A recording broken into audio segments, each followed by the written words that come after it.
All right, everybody.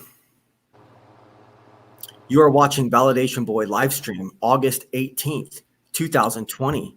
And I've been joined by one of my most intriguing and probably most unique guests I'll ever have on this show. This is the Exiled Lioness. And it's great to have you here. Thank you so much for joining me. How you doing? Thank you. I'm doing good. Thanks for the invite. Oh, yeah. Your channel has pretty much exploded. I saw that you had a post 2 or 3 weeks ago where you were thanking your followers for reaching 3,000 subs, and now you're at like 14,000 subs, huh? Yeah. Yeah. I don't know what happened. I really don't know. Well, it's that time election cycle, and you're speaking out for Trump, and demographically, you're not the typical, or what people perceive as the typical Trump voter, Yeah. But yeah, so I just wanted to have you on, and I really like your opinions. You got really solid opinions, and I run in a circle of pretty conservative people, and I just feel like they need to find out about your channel. A lot of them don't necessarily watch lots of stuff like this, even though they're into it. They stick to the conspiracy side of things, or they stick to other issues. But there's YouTube personalities out there that are coming up, like yourself, that are definitely worth catching on to when they're still in relatively small subscriber count. Yeah, I still have small channel pretty much. It's a good time. At least I feel free still, that I'm still not as controlled as the bigger channels. I'm still able to speak more. Yeah, like Sandman, for example. Sandman, his channel is massive, and he's therefore heavily monitored by YouTube and by many other people that are always trying to flag him and report him. Well, I mean, all MGTOW content is pretty much, demonetized. All of it is demonetized. If you even put the hashtag MGTOW, demonetized automatically. Have you chose to stay non-monetized, or were you demonetized? No, I have chosen to stay non-monetized because I don't want to have my channel be controlled. But I mean, I don't know. I don't know what to do honestly with it, because I don't want the control, but also I do want revenue. But at the same time, I think it's like you have to sacrifice your freedom a little bit in order to get paid. Yeah, but with your content pulling people in as fast as it is, you probably get away with getting some good sponsorships. I mean, has anyone approached you about sponsoring you or anything like that? Yeah, I've had people email me about sponsoring, but the thing is, they can say that one day, but then I might make a video tomorrow talking about how I think women shouldn't vote, and then they might say, okay, this is a bad decision. So I'm like, you don't want to get too comfortable with me, because one minute you like me and the next minute you won't like me. So I'm scared to, get into any agreements with people, because you might not like me tomorrow. Well, it's tough in this arena because, I consider myself highly conservative. You consider yourself conservative, but our versions of conservative overlap, but they're not exactly necessarily coming from the same exact place on every single issue, right? In what way? See, honestly, I don't know your views. So in what way? Well, I'm maybe more of a nationalist. Well, or I have certain feelings about women shouldn't vote for this reason, and maybe you think women shouldn't vote for that reason, Mm-hmm. Different things like that. That's not a good example, because I think I agree 100% with exactly what you said when it comes. Yeah, but I figured you'd figure out how to explain that to me. I mean, that's not even a good example. We can get back to it later.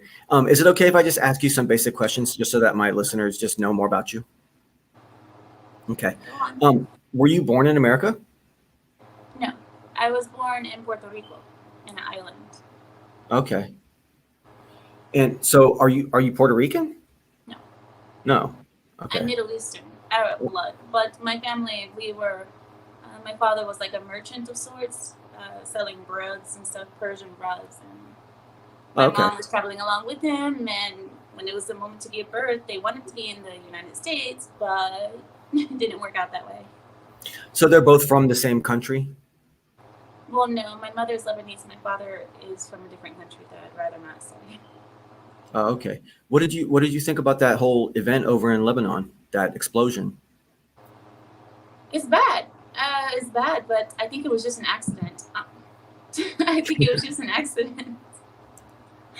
Yeah, I mean it was very controversial for a week straight, and then everyone just kind of forgot about it. Forgot about it. Yeah, it's like, oh, how sad. Okay, next. That's how the media is now. You know, it's like something sensational for a day, and then It didn't really seem to serve any specific agendas, or at least not strongly enough. It didn't serve those agendas strongly enough, so they dropped it. Conspiracy theorists were thinking that it was some kind of an attack, and it wasn't, probably. Okay. So obviously it's your choice to stay living in the United States, right? Oh, yeah. I wouldn't want to go anywhere else. I prefer being here. So were you very, very young when you started coming up in America? Or? I moved to America for the first time at 6 years old, and from then I was inside and out of the United States. I lived in the U.S. for 2 years, abroad another 2 years, like that, you know. Okay. Did you do schooling in different countries? Mm-hmm. Yeah. Do you remember Puerto Rico? No, not really. No. Did you I do just any? remember being hot as a child, but that's it. Yeah. Do you remember? Well, okay. So your channel is called the Exiled Lioness, and I'm sure a lot of people out there, when they see you, they know that you're Middle Eastern and that you now live in America. And so they probably assume that you were actually exiled from your country for like as like a political refugee or anything. Is that true? Not true. I know that you call yourself the Exiled Lioness for a particular reason, because you feel Yeah. exiled from the left, from the Democratic Party. Yeah, there's a lot of reasons why I chose to name myself that, but a yes and no in different ways. I'm exiled from my country, but not formally, if you would say. Not formally, but in a lot of ways, yes, I pretty much can't go back because of other reasons. Like legal marriage type reasons and stuff? Mm, I mean, if that's too personal, you political, don't. mostly political. Oh, okay. If anything's too personal of a question, you could just tell me that you just would rather not answer. It's okay. I'm not trying to. I've never been asked that before. That's why I didn't know how to answer that. So were you old enough to vote when Obama was running? No, Oh, I wasn't. for either of his terms, right? I think on the second term, was it, what year was that? I don't know, because I wasn't here on the second term. I wasn't in the States. But for the first term, definitely not. I was very young. So, no, I don't know.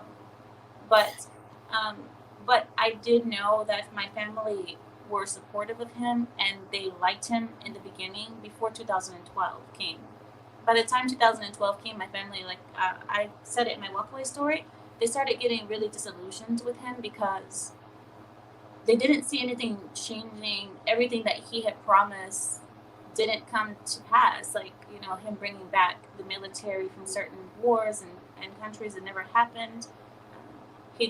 Chicago got worse, Detroit and such. Everything got worse, and we're paying just taxes after taxes, and they were really unhappy. But they still voted for him on his second term. So I was with my family on that, and we still supported him even though we were unhappy.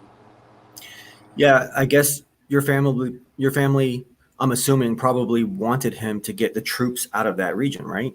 Well, of course. Yeah.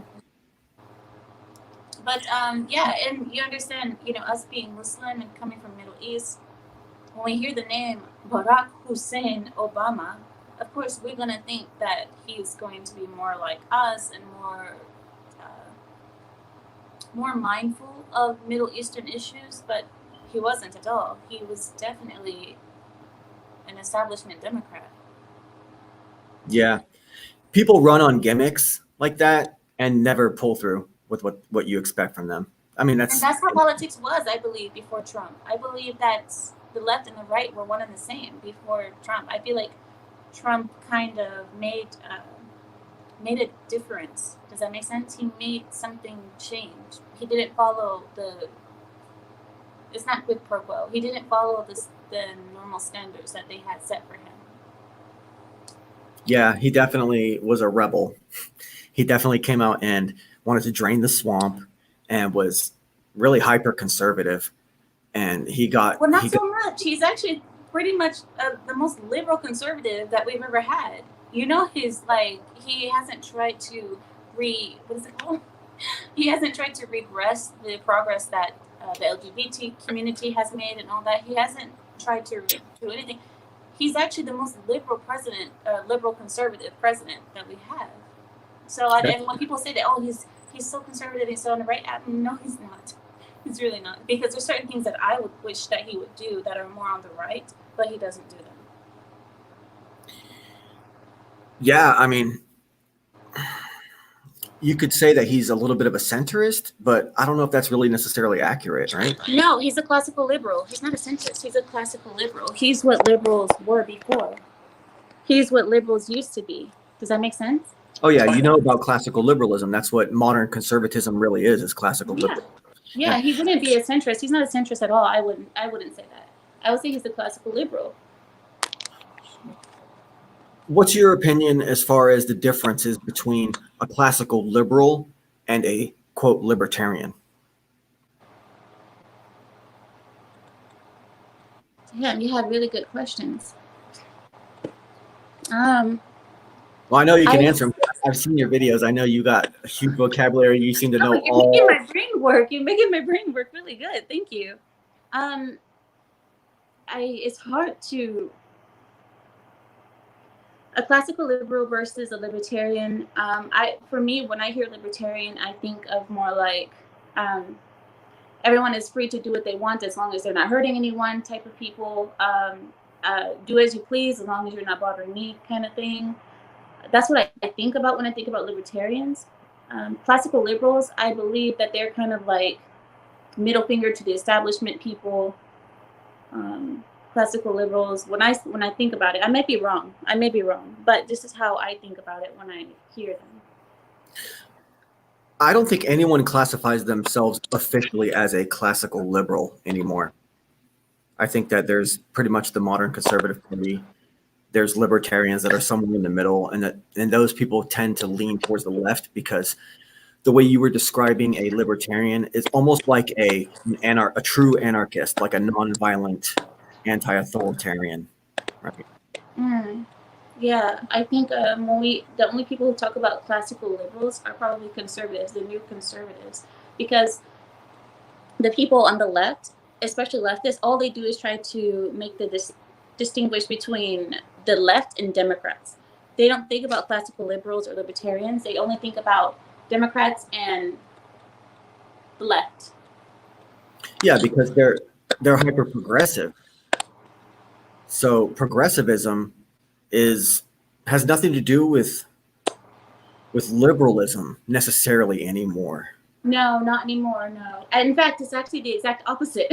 Actually, Dennis Prager mentioned this. Dennis Prager actually pointed out the differences, and he pointed out that progressive are actually leftists and progressives are actually the opposite of what liberals were.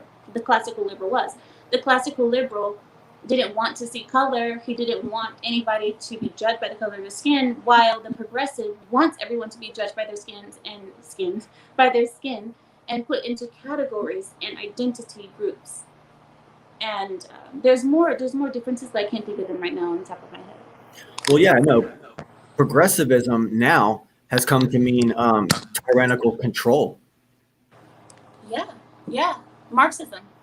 Mm-hmm. Yeah, and it's something that you mentioned in one of your videos. I've been watching random videos of yours, and they go back several months, or something from a month ago, something from 11 months ago, just here and there. And you brushed upon this, but it's very true that people like Hillary Clinton, for example, they want to hold down certain groups of people by saying, you're so weak that I'm the big, strong white lady that's going to come in here and save you little weak black people. Mm-hmm. And the black people don't really get that. And black people shouldn't be wanting handouts. They should be completely opposed to progressivism. They should be, right now specifically, there's a lot of focus on blacks in America. And they're such a small percentage of our population, but they seem to be so important in the news. And I think that that's just symbolic.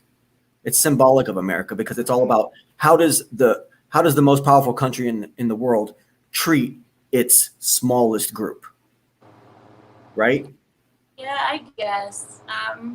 Yeah, I you know, I want to be careful with my words because I know that certain words, if I say them, I'm gonna be seen as a racist or something um, bad, But I feel that we have a problem, right? We have this problem, and sometimes there's like these beacons of light that come out when you see Candace Owens, Brandon Tatum, Thomas Sowell. You see these people that are beacons of hope and light, but then you look at all the rest and you're just like, what is the solution? Because clearly they're not happy here. I mean, do we just put them all on a plane and ship them off to Liberia? Because remember, Liberia was made for the people who, and it's like, what do we do with them? I don't know. And they're not happy here. It's like, if you don't notice them, they're unhappy. If you notice them too much, they're unhappy. If you try to help them, they're unhappy. And if you don't help them, they're unhappy. It's like we try to say, okay, well, you can go off to your own section and do your own thing. Can we do that in America? Has that ever been heard of? That we can just put all these people that want to be in this identity, this blackness, can we put them into their own city and say, here's your town, here's your city, you get your own government, you guys figure it out on your own? No, we can't, because we tried that already. We tried that with Detroit. You have black mayors, black governors, everybody's black, and it still doesn't work out. It actually gets worse. So they think that white people are the problem when in fact they are their own problem. So what do we do? I don't know. Whatever happened to the positive hip hop of like the early 90s, right? Whatever happened to that? Well, there was a saying, you can judge a culture by their music. You can judge the richness and the goodness, righteousness of a culture by their music. And you look at the music of Europeans, you look at the music of Middle Easterners, music of Asians, and then you look at music of blacks.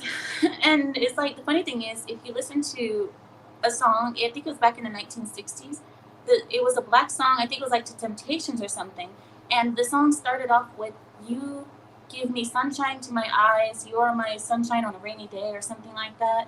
It was beautiful music. And then today you look at Cardi fucking B. I'm sorry, am I allowed to curse? Sorry. Oh yeah. You look at Cardi B and you look at Beyonce, and the lyrics are, I'm a bad bitch, bow down to me, bitch. I'm a bad bitch, bow down to me, bitch. And that goes on for about a minute and a half. I know there's so much to be said about that. It's really a culture war.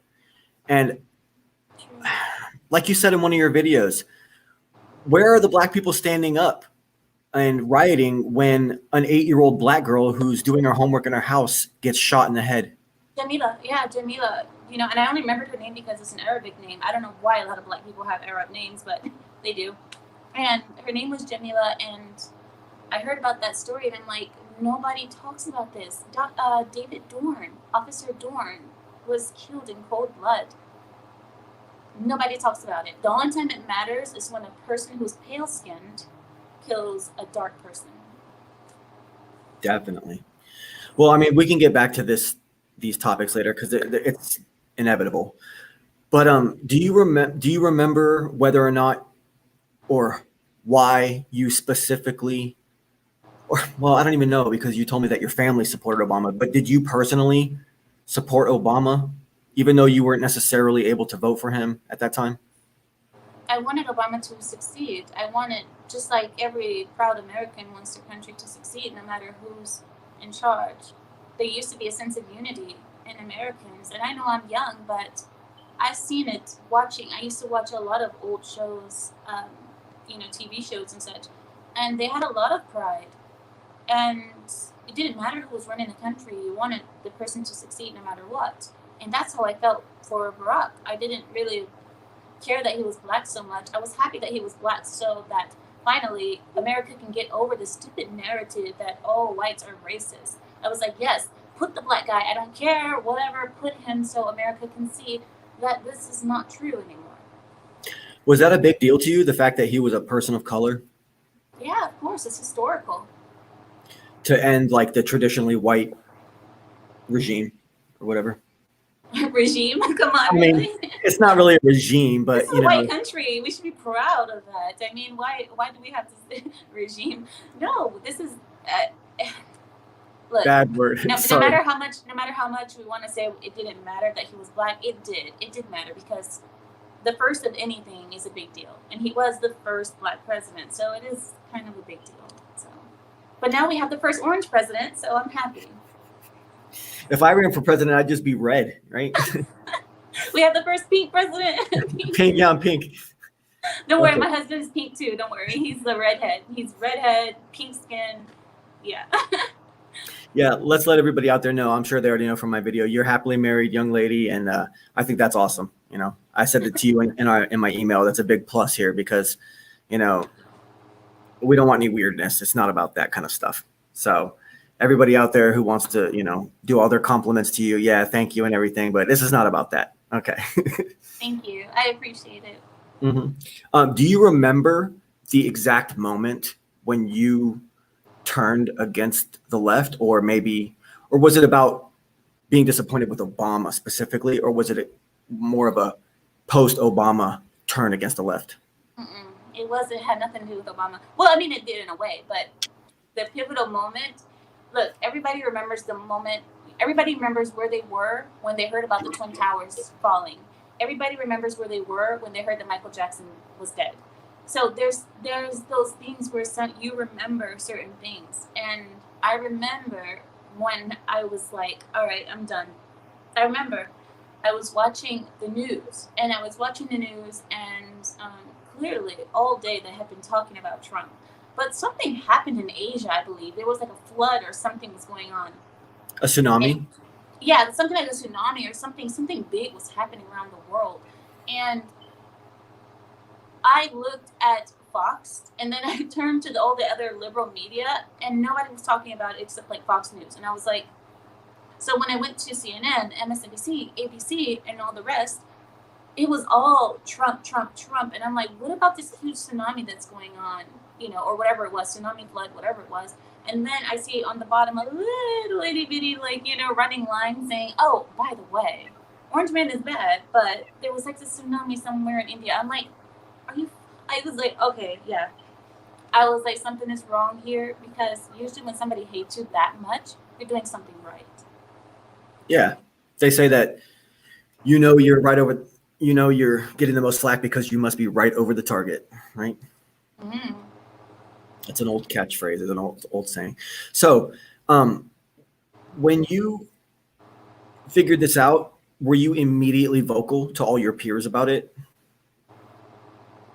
No, I want to say no, because I wasn't. I considered myself out of the left, but I was homeless politically for a second. I was just homeless politically because I thought I was like a centrist, and I was like, well, then who do I vote for? Like, you know, if I don't really like Trump, or, you know, this, what am I gonna do? I just kind of stayed quiet and stayed in my little homeless area.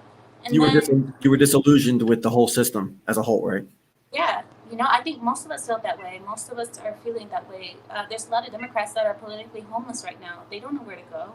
They don't like the right, but they don't want to, you know, be in the left. Anyway, I stayed quiet for a while, and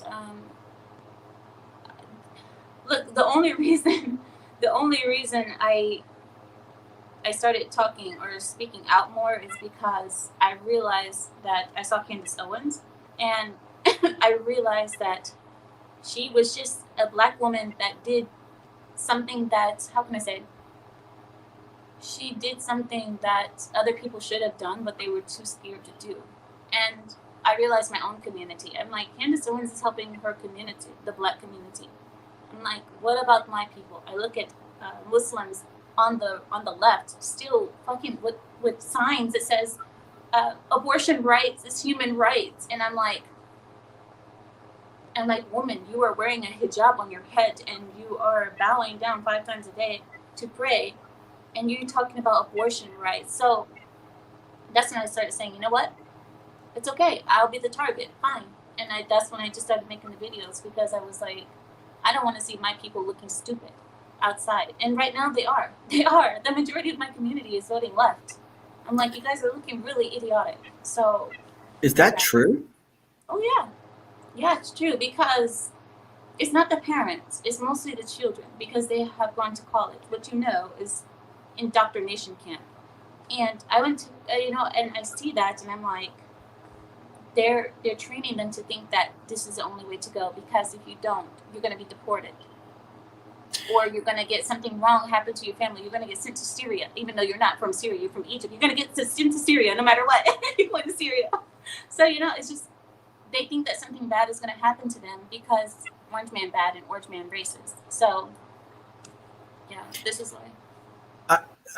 I hope this doesn't sound racist or something, but or I don't know, or prejudiced in any way. But the very last person in the world that I would think that would be holding up an abortion sign is a woman in a hijab, right?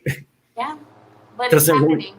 Yeah, it's happening. The women's march is usually where this kind of stuff happens, because these hijabi women, the white liberal is the devil. I'm sorry. Oh yeah, it's true. The white liberal is the devil. I swear.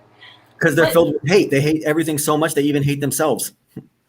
They hate themselves. How can you be with someone that hates themselves, that hates every cell in their body? They hate. They hate their blonde hair. They hate their blue eyes. I'm like, what is wrong with you? Why would you hate that? Like, this is you. This is your, these are genes of greatness, and you should be proud. Everyone else is happy to be proud. Black power, brown pride, whatever else. And white people says white pride, white power. Run for the hills. But anyway, that's where you see it, is at the women's march. It's because these white liberal women are telling Muslim women, "Oh, I'm here for you, darling. What is this called? A hijabi? Hijab? Oh yeah, it's beautiful." And I'm like, shut up. It's not beautiful. You just, whatever. Just out of curiosity, are you someone who prays 5 times a day and stuff like that, or no? Yes, I do. Okay. I mean, I do miss prayers. Okay, don't tell anyone. I do miss, but yes, I'm devout. I'm a devout Muslim. And for some reason, so I don't even know if I should ask you this. I don't even know if it's any of my business, but someone in the chat wants to know: is your marriage an arranged marriage? Or loosely, not necessarily in the extreme traditional way. Okay, listen. I think Americans, they see us as like, we just wake up one day and our parents come in and say, "Hey, good morning, you're getting married today." It wasn't so much like that. It was more like, our families knew each other, and they kind of said, "Hey, would you like?" Would you like? And I'm like, I don't know, let me see. And we court, we hang out, and then I go back to my family and say, "He will do," and that's how it works. So is it arranged? Kind of, because your parents kind of push you towards a certain way, but they're not telling you, like, if you don't marry this person, we're going to take you to the backyard and chop your head off. Has it always been the way that you're describing? No. Or it used to be very forced? Yes, very forced. Usually you get like 3 options that you have to choose from, and if you don't choose from those options, then there's a problem. But I mean, this still happens today in some villages. Some villages are like time capsules where they haven't progressed. So yes, it was a little bit like that before, but okay. Just out of curiosity, I'm sure my listeners want to know. But so when you first started speaking out, was it straight to social media, or did you have a lot of social interaction in person with your friends in real life? I don't have any friends, so no, I just came out online. Everything I've done has been online, and then finally, people from my area saw that I was doing online on YouTube, and they reached out to me and said, "Hey, would you like to come do things in person?" And that's when I started doing street interviews, and that's when things really ramped up. After doing street interviews in liberal colleges and such, I've gotten eggs thrown at me. I've gotten my hair tugged. I've gotten pushed into ditches, because people they get so riled up. And that's when I really became more firm in my beliefs, because I think that's a great test to see if you're just a faker or if you're not sure about what you're actually doing, is to go outside and do it in person, because you can't just run away. You can't just turn off your computer and say, okay, I'm done with this argument. No, if you're in person, it kind of makes you more firm, or it makes you realize that you're confused. And when I started doing the street interviews, like I said, I got more firm in my beliefs, and I realized that what I felt is this, what I really feel is this. It seems like there's a risk of physical retaliation when you're doing that in person, right? For such intense topic with such a solid, I don't know, such a community that's definitely set in their ways. Yeah. I mean, and that's sad, isn't it? Because it's like, Well, not necessarily, because tradition is tradition, and tradition works, and it's worked for thousands of years, right? no, but they're not pushing tradition. We are the ones pushing the tradition. They are pushing progressivism. And the fact that we don't want to agree or don't want to follow along in the progressivism makes them commit violence against us, traditionals. So that's the thing. It's like me being a traditional person, and I believe that tradition works for a reason, just like you said. But they are progressive, and they believe that if I don't progress with them at their speed, that I should be physically assaulted. Yeah. Yeah. Okay. How about this? How has cancel culture affected you personally? It hasn't. It hasn't gotten to you yet? I don't think it will, because you can't cancel me.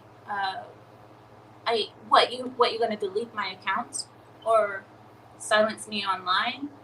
That's fine. I'm still gonna keep talking on my street interviews. I'm still gonna find another channel to stream from. I'm still gonna find a way to talk about this. You can't cancel me. I'm not going to be quiet, and I'm not going to apologize. So I'm not worried about cancel culture. And I think if more of us thought the way that I do, then we wouldn't have this being a thing. The only reason that the left is strong is because we are weak. If we became more firm and more strong and said, fuck you, I'm sorry, F you, I'm not going to apologize, then we wouldn't have this situation that we have currently. Yeah. Do you feel as though because you're not white and you're also female, that cancel culture basically can't touch you? You think that's a possibility or no? Oh, no. The left sees me as a white girl now, just because of my views. They see me as a KKK member. I have officially joined white supremacy. You're part of the white patriarchy, right? I am. White power. Yeah, no matter what. They call Candace Owens a white supremacist leader because she has the color for it. So yeah, no, it doesn't matter what color we are anymore. At this point, if you think a certain way, you are in the KKK. Have you noticed this disturbing trend that's going on with the left, where they are passing laws and doing little subversive things in order to serve the agenda of normalization of bestiality and pedophilia? Yes. Yeah. Yes, I have seen it, and I'm glad that Trump's fighting against it. And that's the reason why Trump's enemies are, the line of Trump's enemies is getting longer and longer, because Trump is also fighting against sex, what is it called? Sex slavery or sex trafficking. There you go. Sex trafficking. He's also fighting against all of this because they want to make sex work seem as something normal, and when you try to normalize the unnormal, that's when we're going backwards. We're really going backwards, and they're doing this in steps. If you notice, it started off with LGBT. It started off with they don't want to change us. They don't want to change the world. They're not going to invade churches. They're just trying to have equality in marriage. Please let them marry. And then we did. And then it turned out to be, now they want to be married inside of churches, religious churches. If you don't do that, then we're going to remove all your funding at this church. So then people were forced to do that. Then it turned into, now you have to bake cakes and you have to basically write whatever they tell you to write on it. You have to basically bow down to them. And if you don't, there's going to be consequences. We're going to close down your stores. We're going to break your windows and all of this. Then it turned into, now children, Desmond is amazing, is going to be a trainee, and he's going to be stripping, it's going slowly and slowly into more and more trash. And like I said, it started off with the LGBT movement. Had we slowed that down, had we not let this happen the way that it did, we wouldn't have this problem. But instead, we want it to be nice, and being nice, this is where it gets us. It's the boiling frog phenomenon. It's incrementalism, right? Mm-hmm. The same thing with the mask. I'm sorry to say, but the same thing with the mask. The government is basically trying to mandate that we do certain things just to see how far they can go, and how far they can push Americans to obey. How far will we go to obey? So then it's not going to be mask tomorrow. It's going to be a chip. After that, it's going to be a chip. You know what I mean? And then after that, who knows what? So it's all in increments, as you said. The mask is total bullshit. The mask is 100% political muzzle. We know that. Yeah. Yep. It does nothing. It does nothing. It even says on the box, this does not protect from a virus. Yeah. And not only that, this whole mask thing, you have a 2% or less chance of dying from this virus. This is like less than the flu. And we are changing everything about our country, everything about our culture, everything about our voting system for this. It doesn't seem right? It doesn't seem like the weight. It seems like something's wrong with the weight here.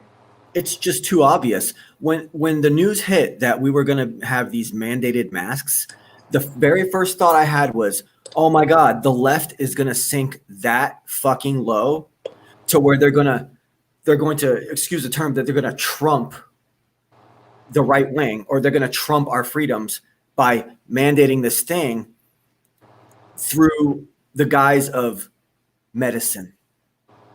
Because they can use medicine. Science. Yes, science to trump right and left.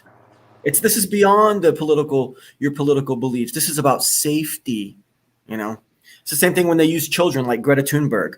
Oh, this is beyond your political beliefs about whether or not there's global warming. It's about the children, And you can't say no to that. You can't say no to the children. You can't say no to science. Can you? It's a cheat code is what it is. It's a hack, right? It's a hack. It's a cheat code. I believe that. So a while back, when I was in a little bit more of a red pill rage kind of a stage of my learning about MGTOW-oriented items, I made a video called "Hijabs Oppress Men." Okay, I know this is a little bit extreme. I'm gonna watch that now. I'm gonna watch it. Oh. Well, I don't even know if I want you to, No, because don't be offended. You'd be surprised. You'd be surprised how I think. Well, there's a little bit of unfair assumptions that I make in that video, It's fine. But because I'm not necessarily aware of different cultural aspects of different cultures all that well at that time, at least, But my whole point about the whole video was the idea that not only I was mad because a lot of the left-wing SJW females, self-hating white cuck women, were basically saying, oh, hijabs oppress women. And I was thinking to myself, do hijabs really oppress the women of that culture? I mean, the women of that culture willingly choose to wear those things. Even when they leave their home countries and stuff and go into, the West, they still choose to wear them. And I thought, why? Is that oppression or liberation, right? Yeah, exactly. And I was thinking, why would these women choose to wear them? There must actually be an advantage to wearing them. And in my mind, I thought it out. I like to make scripted videos, so I thought about it for a couple of days, and I came up with a couple ideas. One of the ideas is that it kind of equalizes all the women who are wearing the hijabs, so that the men can't really necessarily say, "Oh, she's sexier than the other one." It kind of like actually raises, or it averages the value of all the women out, right? Mm-hmm. Mm-hmm. And then everything's equal, yeah.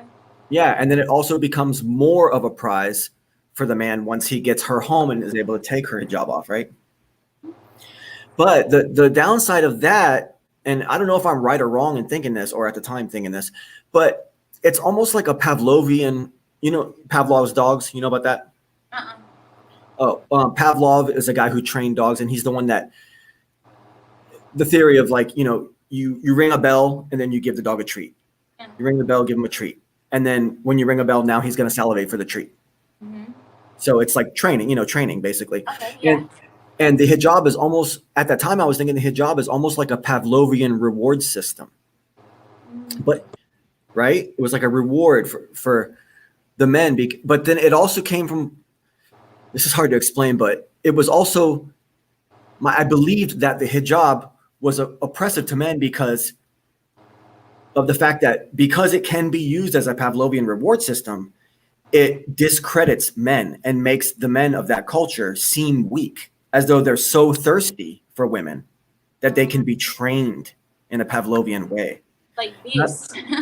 Yeah, and I'm not sure if I'm right about that or not. I'm not sure if the culture. Oh, you're wrong completely. Okay, tell me how I'm wrong. I just want to learn. Well, the hijab is not actually, now a lot of Muslims don't like when I say this, but it's true. There's no verse in the actual Quran that says that women need to cover their hair. So the verse actually says, "O ye women that believe, O ye women who believe, rip your clothing from your dresses or something, your extra clothing from your dresses, and cover your bosoms." Basically, be modest. That's what it says. Be modest. But you remember, the Muslim or Islamic culture and religion started in the Middle East. You need to remember our environments. In the Middle East, it was very typical for women to cover their face and men to cover their face because of sandstorms. There's a lot of debris. Now, people in America, they don't understand how it is. If you ever go to Dubai, not the city, but the outskirts, like Abu Dhabi, if you go to the outskirts where there's actually sand and there's debris, there's a lot of stuff in the air, and people cover themselves. We cover our hair because that sand gets in your hair. Oh, it's a mess when you brush your hair at night, it's a mess. So a lot of people covered themselves naturally anyway because you didn't want all that stuff getting into your face or your eyes or what have you. Now, men did this too. So I think what happened was a bit of the Islamic text telling you to be modest and a bit of cultural dressings, the way that we naturally dress to protect ourselves from, one, the sun, two, the sand and debris, So all of those things kind of came together to create this dress code of modesty. And back then, it's like modesty was not only covering your bosoms, but also making sure that you were fully covered so that when you went home and you took off all of your clothing and protections, you had this clean, beautiful, good-smelling body without any sand in the hair. She's clean. She still smells good, like the shower that she took this morning, that kind of thing. Does that make sense? Oh, definitely, yeah. So that's how it started, and then it started to turn into something a little bit more. The men started, when this happened to me as well when I got married. Every Muslim has to have this conversation when you're about to get married, because the man can tell his woman, if you're going to be mine, you will not leave my home without being covered. If you have a problem with that, we will not marry. And the woman either obliges or she will argue her point and say, well, I want to, but, maybe after a certain age, or what if this or what if that, you know what I mean? So people started thinking that it was the men telling the women they have to do this, they have to do that. And it's like, not so much, because a lot of women want to please their men. They want to please their families. Every family, Muslim family, is more pleased with the woman when they see that she is pious and she is abstaining away from Western culture and not wearing the miniskirts, not wearing the, stomach shirts that shows your stomach and all of this. It brings a lot of pride and joy to a family to see that the woman is covering. So technically, the woman is covering not only because she wants to, but because she wants to please her family and those around her. She doesn't want people gossiping about her, And same thing with me, like, because I don't cover often, sometimes I do, sometimes I don't. I get that side eye from a lot of my neighbors. This is the all like Muslim Arab village area that I live in. We're in the city, but you know what I mean. And the moment they see me outside, they're like, "Oh, look at so and so's wife. She's outside with no hijab. Look at her. She's this." It has nothing to do with the men per se. It's mostly imagery and culture. But isn't there something at the root of that, kind of the suggestion or the connotation that men are, wild and they're just going to look at the women, so you have to cover up because men are kind of. You can argue that. You can argue it both ways. You can argue it that it's because the men are beasts, or you can argue that the women are beasts. That's why we make them cover. We don't know which way it was supposed to go. It could be both ways. It could be that the woman is also beast and she doesn't know how to act when she's not covered. So because she would be doing it so that she could get the attention from the men, right? What you mean, like taking off her hijab or putting it on? No, like I'm saying, um, you can look at a woman not dressing conservatively, and you can, like we were saying, the men are the beast, right? Or you could say maybe the woman is the beast because she's the one that's doing that because she wants that. Yeah, That it's unwanted. female nature. So there is that saying that Islam understands women, and a lot of people don't like to hear that. But in a way, if you look at a lot of scripture from, I don't want to say from a MGTOW point of view because I'm not a MGTOW man. I don't know you guys exactly, but I have Well, heard. I'm not necessarily MGTOW. I know a No, lot I mean about it, but I'm talking about men basically. From a man's point of view, I wouldn't. I want to say yes, Islam does understand women, and it does understand that women we can be bad. We can be animalistic in a way, you know, and it's not just men. People like to think, oh, it's only because they make the men look like beasts that can't control themselves. That's why the women are covering because they're so scared that, oh, if a man sees even my ankle, he's going to rape me. That's not what we were thinking. That's not what we're thinking in our culture. That's why we were so surprised when Westerners actually say this to us. We're like, whoa, we weren't thinking that at all. We're mostly thinking like cultural tradition. Yeah, this is just the way that we do it. Not so much that we think the men are beasts, but it's like, women, oh ye women, if you believe, you should cover yourself. That's it. Yeah. So in the West, do you feel, I have a theory that what the West calls feminism or modern feminism right now has now basically become female supremacism. Right? I mean, do you agree with that? Yeah, definitely. They don't want equality. They want you to bow down to them. Yeah. And how do you feel about the archetype of the or the concept of the incel? The incel? Yeah. Oh man, oh god. I think it's so confusing because I don't. Oh man, your questions are really up there. Oh my god. So the incel, I believe that the incel has been created because of the culture that we have today of women thinking or shooting for a lot higher than their own worth. Does that make any sense? Oh, yeah. Instead of women understanding that I am on this level, it may not be the lowest level and it may not be the highest level, but there is a partner for me that's on my level. Women are trained to believe that we are Cinderella and we can come from dirt poor and we can go to the prince because I am woman. So Female I think that supremacism. the incel has been created from this culture training the women to be this way. And I don't want to blame the incel. I don't blame the incel for what happened. I just think that he's a product of what happened. And of course, anyone's going to be frustrated with that.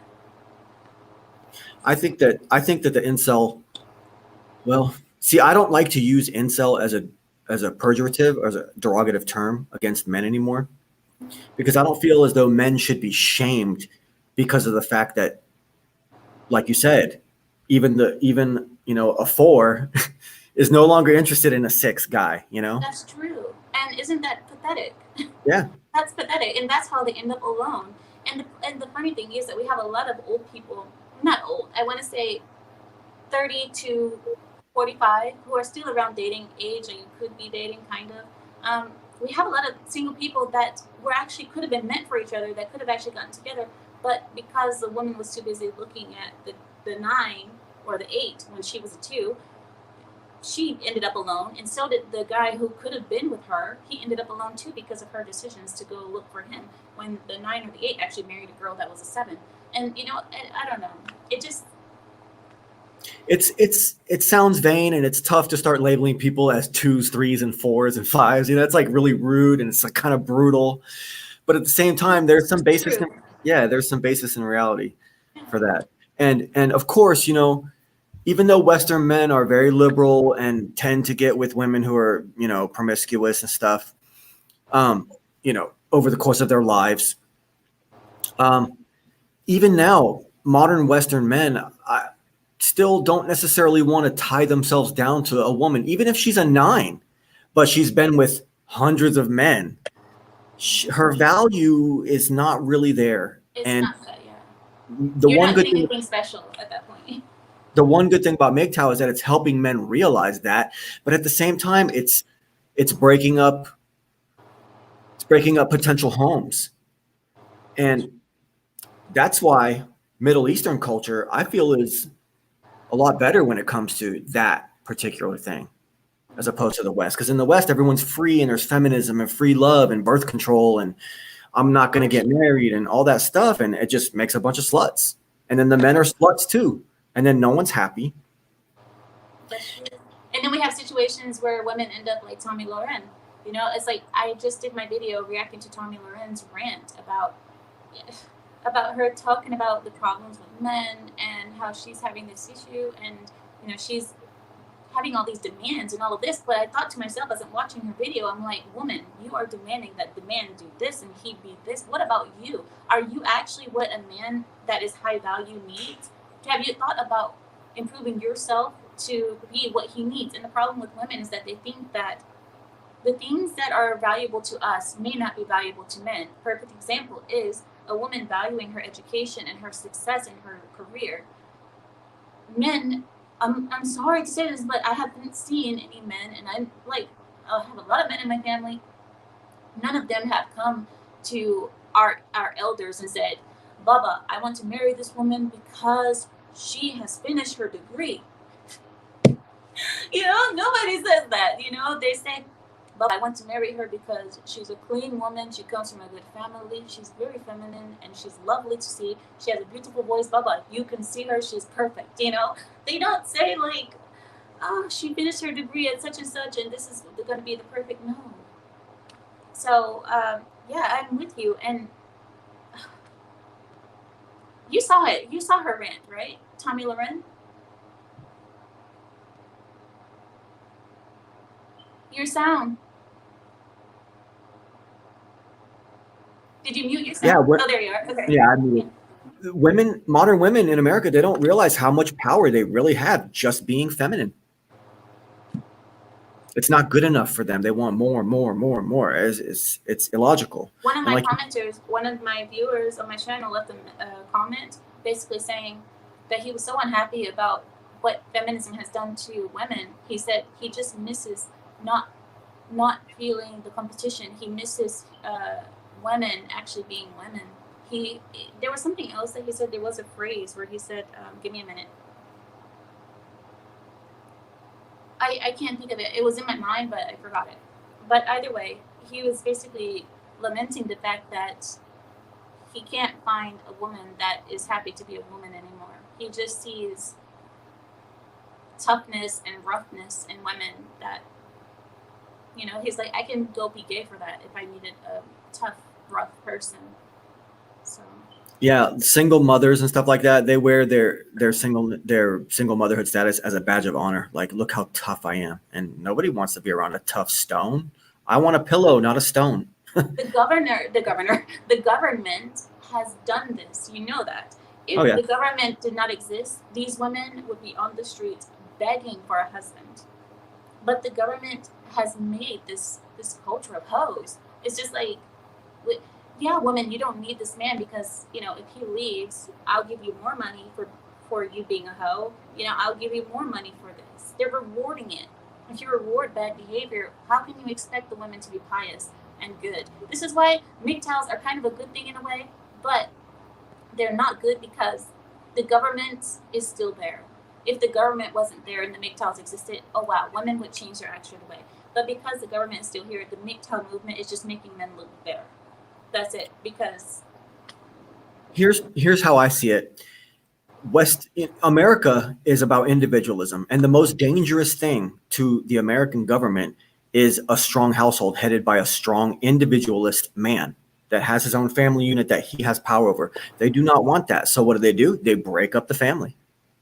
And to control a society, you control the women, and then the women control the men or affect the men. That's true. So the way to break the family is to go through the woman, because first of all, usually women are less loyal, unfortunately. I hate saying that as a woman, but usually women are less loyal to the tribe. Usually a woman, if something seems like the grass is greener on the other side, they might just choose to go. While men would prefer to actually tough it out with their family, because usually men tend to be more loyal to their tribe. So the way to break up the family is to go through the women. That's what happened with Adam and Eve. The snake went to Eve, not Adam, because he knew Adam was going to protect the woman. The woman, unfortunately, she was thinking, oh, we can have something better. We can be knowledgeable. We can be smart. Let's eat this apple, Adam. The snake knew he could convince the woman to manipulate the man, because women have the power of manipulation over men. Because men will do whatever it takes to get some of that. You know what I mean?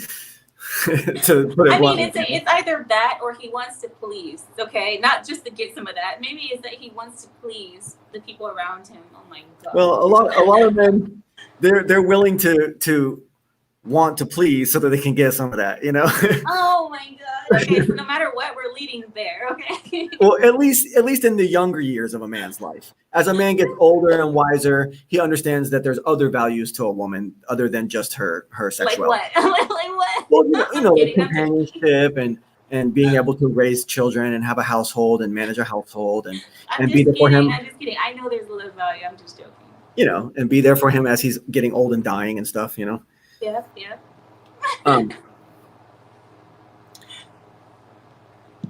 Let me see. Okay. I don't know if you want to expand on it or not, but defunding the police, right? What's your take? I mean, I don't know. I just put defunding the police as one of my. That was it. Okay. Yeah. Of course. I know it's obvious. There's a lot of hypocrisy in that. Like the same people that want to defund the police are the very first ones to call the police after they fuck with someone and the person fights back with them. And it's like, do you really want to defund the police? Because, look, if we had just militias out on the street, a right-wing militia, a group of the Proud Boys or something, Antifa and whatever kind of militia the left would have, let's not stand a chance. Come on. I'm like, why don't we let this happen? Let this happen for a month. How about that? Why don't we give them a taste of what they actually want? Why not? Because at this point, since we're going to make America into this huge experiment, then I say let's give it a go for a month. See how they like it. The police get a break. They get to go home and maybe take a vacation. And, well, militias will be working. Well, minus the militias, isn't that kind of what Trump was thinking when he let Chaz get as bad as it got? And you saw what happened. And the governor of Seattle, was it? Yeah, the governor of Seattle, she didn't do anything until the people came to her home. There was people dying in Chaz. There was death after death, and she still let that shit continue until it came to her home. Then all of a sudden, when it's up close and personal, that's when she changed things. And, maybe that's what people need. Maybe that was a sign of what needs to be happening. Maybe we need to bring this kind of stuff to their front door so they can see why other people are upset. Are you a strong gun proponent? Oh, yes. Very much. Awesome. I wouldn't have it any other way. There's a show that I participate in with a gentleman that's in the chat named Jed Skeptic Media. He's one of my best friends on YouTube. And me and him go back for a really long time. And he has a theory that he always likes to throw in my face because he's very much more open-minded. He's always willing to play devil's advocate and look at the other side of things when I'm just like, go right wing. He's like, well, let's look at the other side. Wait, are you right wing anyway? Look, I'm curious because we never really. I mean, I've always been into punk rock and anti-authoritarianism and stuff like that. What have to do with? Well, like the authentic punk rock from the 70s and 80s, which was specifically anti-state, anti-authoritarianism. Oh, okay. I didn't know that. Yeah, and at that time, that was seen as a left-wing virtue. Punk rockers back then were considered leftists. But as I've gotten older, those views that those bands and those people were spouting were actually classical liberalism. They were actually quite conservative, what we have now, So I've aged with that chain of thought, and now I consider myself a conservative right-winger, Not all aspects of it, but many aspects of it. What aspect are you not conservative on? Interracial. hookup culture. Really? You know, Do you think yeah. that this is beneficial for people to be mixing as they do? I don't think people should mix. I think every race. I think that when races start Oh, so then mixing, that's what I'm saying. yeah, That's what conservatives believe. I don't think that we're for mixing the cultures that much. yeah, So every. that's right wing. So what else are you not right wing about? Well, no, I am pretty much right wing about everything. And as I've grown, I've also changed some of my views and come to understand what conservatism has evolved into. You know, I really hate. I can't say hate, but I really don't like interracial dating because we're creating a group of people who don't know any identity. They don't have a background. They don't look like their grandparents. You know, it's really nice when you have the grandparents look at the grandchildren and see themselves in their grandchildren. We're losing that. And look, multiculturalism and such. If I want to go to Italy and I want to enjoy Italian food in Italy, I should be able to do that. I don't want Italy to be in America and so on and so forth. I don't want everything to look like America, if that makes any sense. And that's what we're starting to get a lot because I travel a lot and I used to live in, like I said, many countries. I lived in South America, Central America, Middle East, and London. So when you live in those places and then you see that every place looks the same, it's really not. It doesn't give you a feeling that you want to travel the world because everything is the freaking same. yeah, there's no diversity. If we were to mix all the races, there's no They'll all diversity, look like me. Everybody's gonna look like me. right? Yeah. Yeah. So, and you know, not to sound too prideful, but based on America and America's history, if if the government was able to breed out all the white people, then there wouldn't be any white culture left, and then there wouldn't be any freedom, and there wouldn't be in America, and then all these people wouldn't want to keep coming to America to experience what makes America great. We wouldn't have a Steve Jobs. We wouldn't have Christopher Columbus. We wouldn't have all these these genes, the white genes, have created greatness. And we wouldn't have it anymore. It's going to be tainted and muddled up with other things that maybe won't make it as good as it was. Like, that's why I say I feel like we would lose a lot of quality, people if we just Diversity. mix everybody. Yeah, if we just mix everybody together and everyone is the same. I'm not for it, And I know, like I said, if I say that to a lot of groups, they don't like that because they think, well, the white genes could use some improvement, we can't dance and all of this. And I'm like, is it really worth changing your whole genetic code for dance? Yeah, exactly. Have you ever heard of Caligry or Calergy? No. Or maybe Okay. I have, but I don't know the name.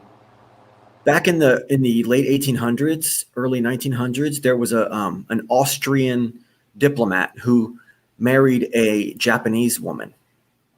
And his whole thing was that he wanted the world to become a mixed race, except for, the Jews, basically. I can understand. I'm just kidding. Well, yeah, and that's and they call it the Kalergi plan. And the Kalergi plan is definitely in effect today. And that's why you see on TV commercials, you always see a black man with a white woman and see it be glamorized and stuff like that, I hate that with the mixed child. I'm like, are you fucking serious? Yeah, it's like, look at all the diversity we're creating. No, you're not creating diversity. You're creating everyone to look the same. There's no diversity in that. Yeah, And everybody's losing their culture. If we have a group of mixed people who don't speak their language of their, it's like, I hate that. And then the problem is, you have a lot of mixed people. When I go to school, a lot of mixed people, and they're like, I'm like half Korean and half white, and they're like, I don't really speak Korean that well, but it's okay because the family. It's like, see, that's a problem. Yeah, like, what are you? You can't even speak. You're losing already your language and your culture just by mixing. It's like, yeah, and why do these people feel like they need to prove, like they're proving something by hating their own origins, hating their own, being ashamed of their own race? In China, pretty much 99% of the population there is encouraged to be extremely racist against everyone except for their own kind. And it's like a virtue in their society. But in America, if you're white and you're proud of being white, or if you're an American and you're Middle Eastern and you're proud of being Middle Eastern, you're bad. you're racist. Yeah, You I know? shouldn't be. I should be. And the thing is, even in school, they try to ask girls like me. They're like, will you date a white man? Will you date a black man? And if you had to list them in order of who you would and wouldn't date, how would it go? And I'm like, honestly, I would be more opposed to dating black men. And they're like, why? Why would you say? I'm like, look, calm down. I'm like, the closest person to my bloodline is not the black person. The closest person to my bloodline would be European. So I wouldn't, if I wanted my children to look like my father, I wouldn't mix with Ugandan. I wouldn't mix with that because that would take my family really far from our bloodline. So, and they hate that. They hate hearing that. And I'm like, this is how things have been for centuries. People have been proud of their cultures. And that's what has made such beautiful cultures worldwide. This is why we have these beautiful cultures. And you're just going to ruin it by muddying it all. The New World Order doesn't want us to have individual nations, individual cultures. They don't want that. They want everybody mixed so that everybody has no identity, and then we can all be slaves to one central power. And that's basically Satan, Yeah, it is government. Yeah. Government. Oh my God. What's your take on? Okay, you know how the white people were kneeling in front of the black people and begging? Okay, here's my thing. Now, I'm Polish German descent. My parents came here in the 1940s. Polish people are very strong. That's really good. Yeah, my great grandparents or whatever, they came here in the 1900s. They had nothing to do with an African person being put on a boat 400 years ago and brought to America. Nothing whatsoever. And these people that are getting on their knees in front of the black people, African Americans, who aren't even fully black because they're African Americans, they have white genes in them anyways, right? Yeah, half the black people here are half white. Yeah, and so these people, I saw like a obviously German descent woman get on her knees in front of a black guy. It's like, lady, your great grandparents had nothing whatsoever to do with that guy and his ancestors supposedly being a slave. Okay, We don't even know if his ancestors were slaves, because remember, he might be the child of a slave master as well. Because all of that happened too. Slave masters did sleep with slaves. So your family is actually slave masters as well. Your ancestors are actually slave masters too. Exactly. And then even furthermore, from a religious standpoint, I'm a Christian or whatever, and I believe Jesus is God in the flesh. I know that doesn't exactly correlate with Islam and stuff, but that's not the issue. But the only thing I think we're different on is Jesus. You guys see Jesus as God. We see Jesus as the prophet. Yeah, but we both believe in one Holy Father Creator. Yeah.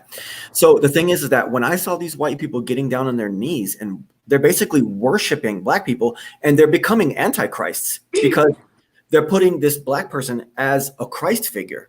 They're actually venerating them as a god, right? Yeah, well, PC culture and Black Lives Matter and such has become a new religion now. They're almost checking every check mark that you need to create a religion, like a cult-like mentality. Worshiping certain things. This is like a religion without a god. That's what BLM currently is. It's a religion without a god. They have rituals. They have a certain ideology that I believe. They have this kind of cult-like behavior. They're basically a religion without a god. I always like to say Black Lives Murder. Black Lives Murders. I like to do a Freudian slip and say Black Lives Murders. I mean, Black Lives Matters. Because it's true. They're killing more black people than any white people ever could. I'm saying, like, the KKK has been put out of business by Tyrone and Ray Ray. Like, they're doing the job that the KKK should have done. Like, the KKK, I'm sure they were sitting there with their pitchforks and stuff. They were like, we don't even have to do anything. They're killing each other. I heard that the KKK was not in any kind of defense of them at all, but I've heard that the KKK was originally founded as a defensive mechanism against. Yeah, it was. Okay. Wasn't it supposed to be to protect white families against vagrants and against people? I was thinking because when the slaves were freed, that they were worried about getting robbed and all this something happening, so they kind of created this defense, like a militia, but it turned into something a little bit more sinister. Yeah, it became something more proactive instead of defensive. Yeah. A little bit overzealous. Got a little overzealous. I mean, but see, that can always be debated because look what Black Lives Matters is doing right now. You know, Oh yeah, they're oh no, yeah, they're and definitely worse than they behave right now. And they talk about, oh, we don't kill people. You do. you Actually, kill I your think, own people. yeah. And how many people have died since this whole Floyd thing happened? How many people have died because of BLM? And, it's like 9 black people die on average a year at the hands of police officers, while I think it's 18 or so, 17 or 18 white people die a year from this. And they try to say, well, the population difference, that has nothing to do with it. The population, you cannot judge this by the population. You judge by how many police encounters each race has.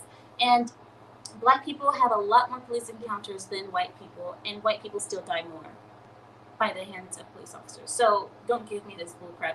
If anything, people have like kitty gloves with black people in this country. And even with that, they're still complaining. At this point, I'm like, we have a race problem here and they don't want to live here. So is there a way that we can make them happy by separating them to their own? Or The Democrats have trained Black people to self-victimize. oh yeah, because if you don't, then you get called an Uncle Tom or a coon. That's what happens with Candace Owens. Every time that she tries to tell the people that love her so much, every time she tries to tell the people, like, you're doing this, you're making yourself into a victim, all of a sudden they start pointing at her, you coon, you Uncle Tom, you bootlicker. They called me a bootlicker before. They called me a Christian bootlicker. Yeah. 1 second. I have to get my charger. 1 moment. No problem. I'm going to shout out my regulars. I got Barbara McGill in the house. I got Lori Gale. I got D, Eternal Padawan. I got Jed Skeptic Media. I got Edge of Reality, which is Vlad. I got Into the Break. I got Nocturnal Intern. Good to have all you guys in here. I hope you guys are being respectful. This is a happily married lady. You guys need to be very respectful to her. Hi, Vic Noid. I got some pretty hardcore trolls that associate with me. They're pretty savage. So. But they're not trolling you. They're not being mean to you, are they? They love me because I'm so brutal and outspoken. Because I say a lot of stuff that they don't have the balls to say. So they come to me and let me say it for them. A lot of these people. I've noticed that a lot of YouTubers get that kind of praise. A lot of people want to say certain things, but they can't. So they go to the YouTubers so they can kind of live their life through the YouTuber. As the YouTuber saying all this stuff, they kind of live it through them. Yeah, it's tough because it takes a certain level of confidence and a certain type of personality to put, just like you and just like me, we put our face out here and we say really intense stuff that most people don't have the guts to do what we do. That's true. I had to,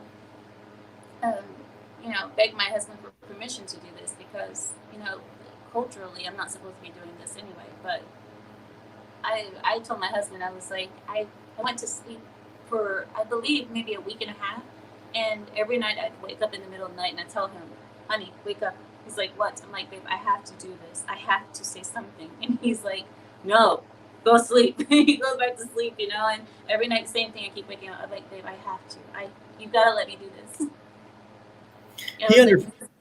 He understands that he knows that you're devoted to him, like undying devotion to him, right?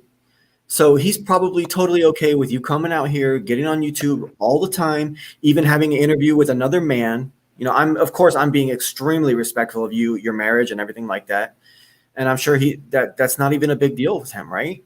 No, he was mostly worried about me being unprotected because he's like, he told me, he's like, things that you say, people might see you on the street when you're going to the market. When you go to the market to grab food or whatever you're doing, what if you're recognized and people have a problem with you? He's like, how am I going to feel if I'm not there to protect you? That's what he says. And he's like, me letting you do this is kind of opening you up to certain dangers or something like that. So that's why I went to the gun shop and I got armed. So I'm heavily armed and I'm happy about it. So I told my husband, I said, do you feel better now? He's like, yeah, I feel better. But still, what if you don't have time to pull out your arm? What if there's something, So That's the only thing he's worried about. And as time goes on, since my channel is getting so big so fast, it's kind of scary. And like, maybe I'll just get security. Maybe I'll just get a guard or something to walk with me when I do my street interviews, because yeah, I mean, it was already bad in the beginning when I wasn't known or nobody knew me. Now it's kind of getting a little bit. Yeah, but keep in mind you're a woman, so you're a lot less likely to get physically attacked by a troll or a hater, I think. Well, I mean, you've seen Caitlyn Bennett. You saw what happened to her. Yeah. But I mean, there's also the fact that you're not, you know, a white Christian American. So they would feel like they're being racist if they attacked you, you I know? think so. I don't think that protects me at all right now. I think my views align too much with. Oh God, I think my husband's home.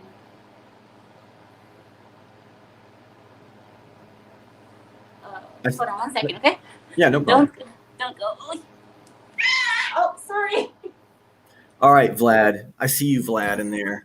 And I know, I'm not saying you're someone who's trying to live vicariously through me. You have your own content, your own channel, Vlad. So don't get all triggered, bro. Don't get all triggered, Vlad. I'm just saying, you know, there's people out here like Nocturnal Intern who doesn't have their own channel, and yeah, others out here who don't even have their own channel that like to live vicariously through some of us. Okay, I was just talking. I'm sorry. I'm sorry. I just had to put my my crew here in check because they were getting a little triggered. What happened? Well, because I was saying, you know, people like to live vicariously through me, and he has his own channel. He creates his own content, which is arguably even more hardcore than mine now. And he's like, don't put me in that category. I'm not trying to live through you. Or I don't know exactly what he was saying, but I'm sure I'll talk to him very soon. And, you know. Yeah, maybe I didn't word it right. Maybe I'm not saying it right, but I've had comments like that, you know, like saying, this is what I want to say, but I can't, you know, so I come to your channel just to hear what I actually really want to say, but I'm not going to say it because I have a good job. He says, you know, most people say they have a good job and they can't risk losing their jobs. Yeah. Okay. Let's see here. Oh, yeah. I was going to ask you about, this is what I was originally talking about. My friend Jed, Skeptic Media, he has a theory that the left right now is being so fucking over the top with all their SJW bullshit, all their BLM bullshit, that might actually be the right wing creating all that as kind of a false flag to push the masses towards the right. I don't agree with that. I think there is an honest movement of leftism that really exists, and it's counterproductive to civilization as a whole. You know, it's basically satanic leftism. They're the ones that are trying to normalize pedophilia. They're the ones that are trying to normalize abortion, break up the home, female worship, all these horrible things. Those are all satanic leftism. And I know that word is tough and it's a little triggering, but like, you're either with God or you're fucking satanic, as far as I'm concerned. That's true. And my friend has it, but let me ask you, what's your opinion? Is it, you think it's possible that what my friend says could be true, that this is all being created by a hidden wing or a hidden group within the right wing to make the left look completely stupid so that the masses shift towards the right? And why would the government want us to actually shift to the right? Because they don't like that. The government wants to go left so that they can do everything we said, like the Kalergi plan, breaking up the home, make everybody the same color, break up all the diversity, break up all the cultures, and make everyone one slave race, you know? What do you think? Tim Pool, I believe it was, brought up the point that he thinks that the left is trying to make it easy for Trump to win, because it doesn't seem like they're actually advocating for their own side at this point, because everything that they're doing is wrong. Everything that they're doing is completely wrong, and it just keeps getting wronger. It's not like they're getting any better. So like they can't even be taken seriously anymore, right? They're so far gone, they can't even be taken seriously anymore. But then there's another sect that you think like, along with that, you have people like George Soros that just want chaos and destruction. So yes, it could be that, but then it's also like this. If this were true, and if it was just a plan of some people, you know, trying to troll the left to make them people go right, why would there be government helping that? This is not just in the social arena. This is in the government as well. These are laws being passed. So it doesn't make sense. I think that maybe there are some people that are aiding this in order to make them look more and more crazy, and the left is so cuckoo that they don't realize that this is actually a troll, and they just keep going along with it because they're cuckoo. So I don't know. The left, that's 4D that's 4D chess right there. It is. I think Joe Biden cannot be serious. Is he actually joking and making himself appear like, just like on purpose? And, actually when he gets on the debate stage, he's going to come out as this super genius and, talk straight and not stumble and bumble. I'm like, is this actually a troll or? Well, Joe Biden is notoriously hateful of Black people. He's the most He's the most hateful. I know. And people don't see that. You see what he says to them? And like, if Trump said that, if I said that, hell, if you said that, we would be crucified. Yep. Wow. I think I forgot what I was going to say. Oh no, the left wants everybody to be dependent on the government. So that's why they're trying to do this COVID thing. They're trying to push unemployment. They're trying to reward people for not going back to work. Yeah. Oh, no, right? Let me get my charger. It's too...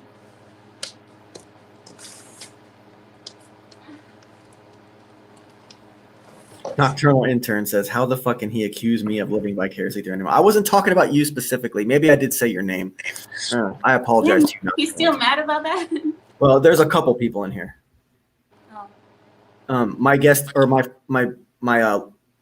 participant here says their name is Nummy Num, and they say it does seem like the Democrats are doing everything possible to sabotage themselves. Yeah, but who's behind that, But see, at the same time, people that actually buy into this leftist crap are stupid enough to fall for this naivety, And the left, those people are the real people. Those ones who think it's real. There's people who think it's real, and there's people who know that it's a game. It's a farce. And they rely on the naivety of the youth. And that's why Hitler's brown shirts were so effective, because they were young and dumb, and he got them to do whatever he wanted them to do. They didn't know any better. The great thing about young people is like they're so strong and so energetic and so dumb at the same time that it's like perfect army. They will run into war head first, because when you're young, you don't think about the consequences or what can happen later. You're just so focused on that moment. It's the emotion of the moment. And that's why the left runs on pure emotion. It's like there's no logic. There's no let me think about this for a second. It's just let's go. This feels good right now. Let's do it. Yeah. What's your feelings? I guess you've kind of already stated your feelings on this, but like, is ethno-nationalism important still? I know that you're a legal migrant to the United States. Well, is it fair? Actually, I'm a citizen. Okay, you're a citizen. Okay, my bad. Excuse me. Yeah, Puerto Rico is still a territory. You're right. Okay, I apologize. Sorry about that. But is ethno-nationalism important? And I know America is such a big place. And do white people have the right to say America is ours? Yes, I do. Do you think white people have that right? Yes. I mean, look who wrote the Constitution, who wrote all the stuff that's here. What do you mean? Like, who else was here to do that?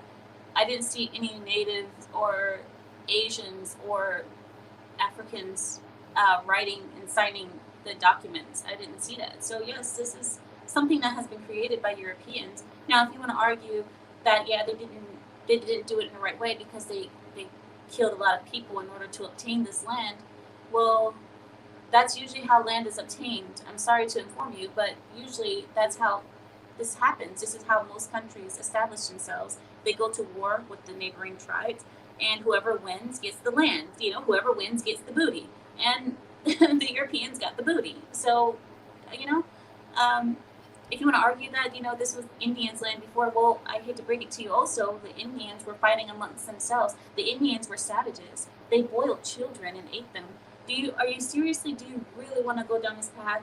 Pocahontas was not a real thing, okay? Pocahontas, yes, she was a real person, but that story about her singing with the fucking animals is not real. I'm so sorry I'm cursing.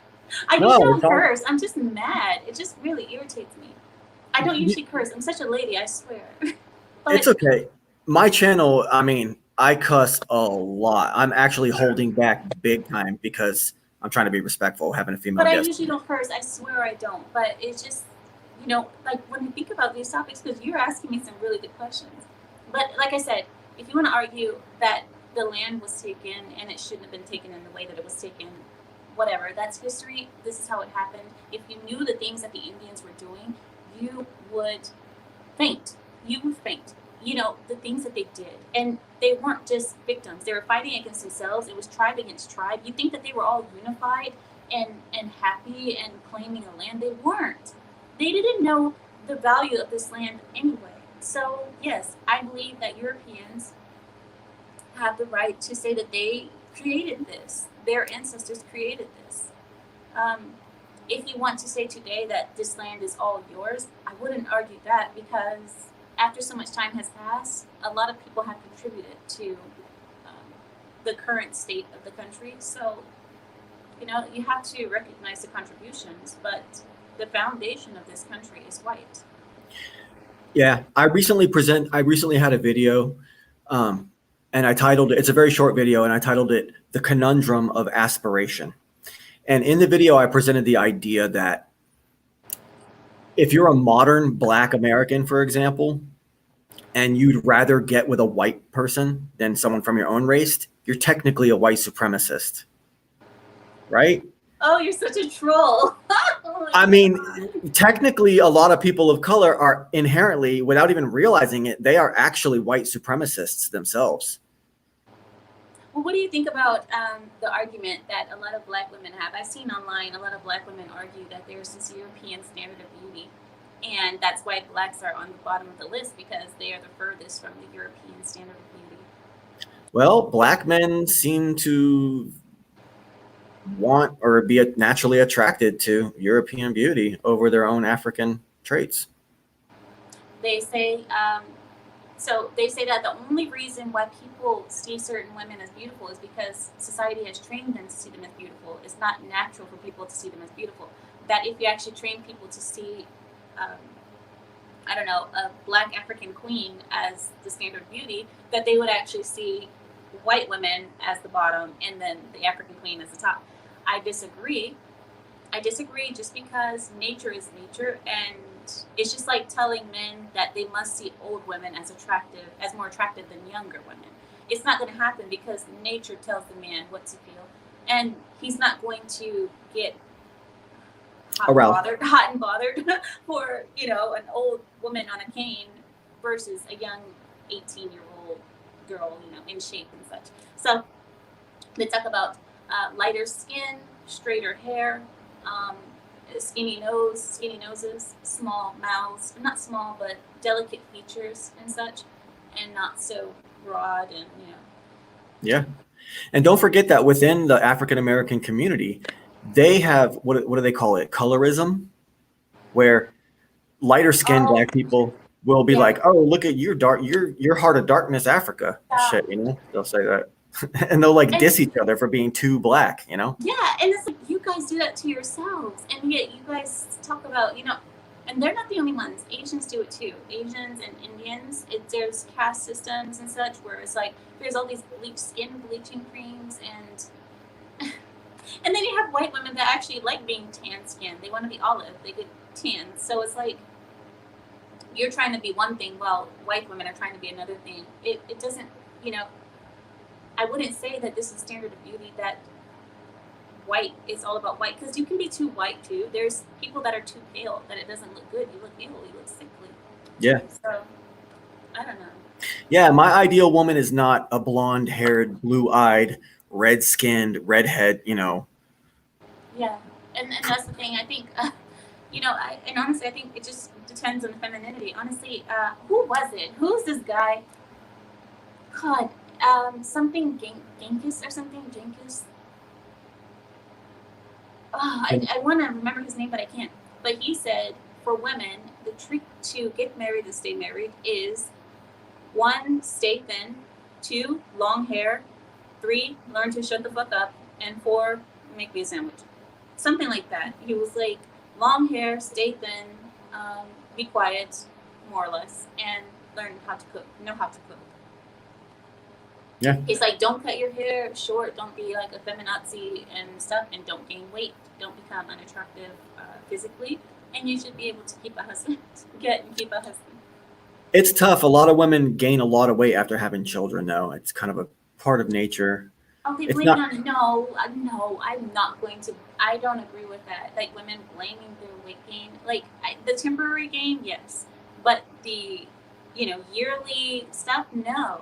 You can control what you put in your mouth, Yeah. Especially in the modern era, there's no excuse for a woman to even try to stay. There's not.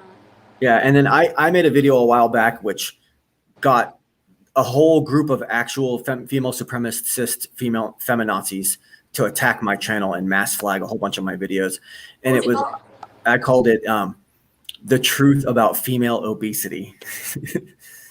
Yeah, because I made 3 videos in a row that really pissed a whole lot of people off. One was, is Asperger's real? That was the title. Is Asperger's real? Another one was, is fibromyalgia real?